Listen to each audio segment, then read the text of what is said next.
तो ये बहुत बड़ खुशी खबर सुभद्रा योजना जो मैंने भी अप्लाई करते से माँ मानकर 15,000 टଙ୍କା अकाउंट को क्रेडिट होती। जदि आपणकर भी क्रेडिट होनी ताहले आपण चेक करेंगे केमी आप क्रेडिट हम।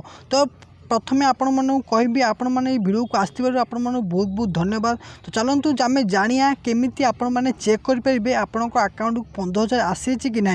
तापर मुझे कहि जदि आपण मैंने आम चैनल को नुआ आसछंती प्रथमे चैनल को लाइक करूँ शेयर करूँ सब्सक्राइब करूँ। तो चलतु आउ डेरी नक आम वीडियो को स्टार्ट करिया। तो आपण मैंने निहाती भाई जानिथिबे कि आम उपमुख्यमंत्री प्रभाती परिडा कहिथिले सुभद्रा योजना प्रत्येक माँ मानू मिलिबो। तो यह ठीक थिला। से कहिथिले कि 17 तारिख दिन प्रधानमंत्री नरेंद्र मोदी ओडिशा आसबे आई ओडिशा आसवा दिन से दिन ही प्रत्येक माँ मान को अकाउंट को 15,000 टଙ୍କା क्रेडिट हम। यह आपण मैंने निहाती भाई जानिथिबे।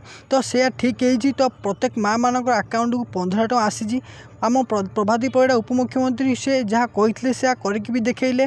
तो आपण मैंने निहाती भाव जानिथिबे जो माँ मानकर 1 टଙ୍କା क्रेडिट होता से माँ मानकर केवल पैसा आसो आउ जो मान क्रेडिट होनी से मानकर पैसा आगू को मिल कि व्यस्त हबार दरकार नहीं। आम उपमुख्यमंत्री प्रभाती परिडा यह कही। तो चलतु आम जाना कि आप किपरि चेक करेंगे आप अकाउंट को आसी ना ना बोली। तो देखो प्रथम आप मेसेज को जी मेसेज गलापर आप चेक करेंगे आप अकाउंट को आसी ना ना। जदि पैसा आसनी ताल आप भयभीत हवा दरकार नहीं पैसा बहुत जल्दी आसो। तो ये वीडियो आपको केमी लगे कमेंट निहाती जनइबे। रहू सांग जय जगन्नाथ।